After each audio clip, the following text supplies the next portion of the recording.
Mikey, how comfortable is this team playing in a 2-1 game? I think very comfortable. Obviously, we've haven't had a whole lot of it so far to start the year. But if you look back the last couple of years, I feel like we've had a lot of, one goal games, usually lower scoring too, which as the year goes on, you're comfortable playing when it's tight. Know that not much is going either way, and we give something up. We've, had goalies to make saves, but from the time I've been here, I think that's always kind of been comfortable. It starts with obviously Dewey and Kopi and those guys that's been their MO since they've been here. So they lead the way, and we follow along with them. There was a shift in the second period on the PK where you deflected a cross-crease pass and then won the battle, got the puck out of the zone. Like, how comfortable are you in your role on the penalty kill right now? Yeah, I think everyone is. Obviously, we changed structure a little bit from last year, so it took a little bit of adjusting. May not have looked like that, but there's been times when it hasn't felt very natural. But I think now everyone's feeling pretty good about what we need to do, what everyone's role is, and everyone's buying in, whether it's blocking shots, getting it clear. But overall, it's been going good for us.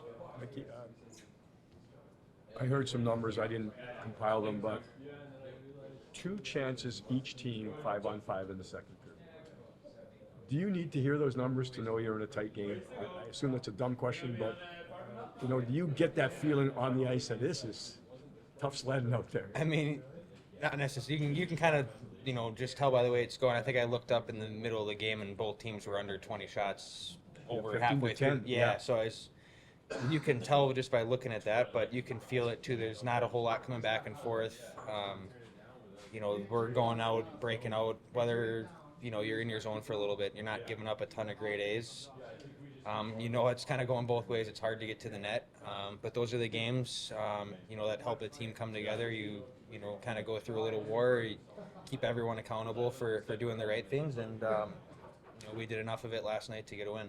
I thought it was the tightest checking game certainly so far this year.